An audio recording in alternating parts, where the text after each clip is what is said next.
এয়া হৈছে জুলাই মাহৰ প্ৰথমটো দিন আৰু মই আছোঁ ঘৰত। দেউতাই ৰাতিপুৱা ৰাতিপুৱাই চিকনাই আছে দেখিছেনে। আৰু ময়ো উঠি ল'লোঁ, সোনকালে উঠিছোঁ কাৰণ মই ভাল অভ্যাসবোৰ কেৰি কৰিম বুলি ভাবি আছোঁ।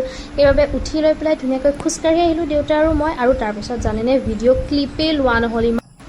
ইমান কি ব্যস্ততা মই নিজেই নাজানো। এয়া দেখিছেনে 2টামান বজাত এইবোৰ চিংৰা আৰু পিঁয়াজি খালোঁ।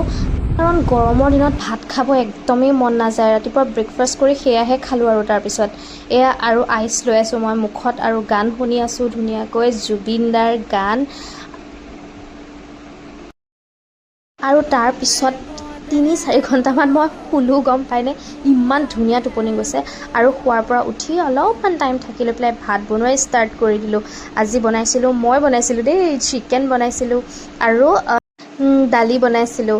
তাতে তেল হালধি দিয়া নাই। তাৰপিছত আৰু ভাতকেৰেলা ভাজিলোঁ, গম পায়নে। এই পকা পকা ভাতকেৰেলা দেখিছেনে। মই আকৌ বহুত ভাল পাওঁ খাই লৈ পেলাই। আৰু ভাত বনাই টাইমতে অলপমান ছাল এটা দি ল'লোঁ আৰু সেয়া চাওক। তাৰপিছত আৰু বেছি পলম নকৰি ভাত বাঢ়িলোঁ আৰু ধুনীয়াকৈ খালোঁ। খাবলৈ বহুত ধুনীয়া হৈছিল। আজি প্ৰথম ভিডিঅ'টো দিলোঁ জুলাই মাহৰ, পিছলৈ আকৌ দিম। Bye bye.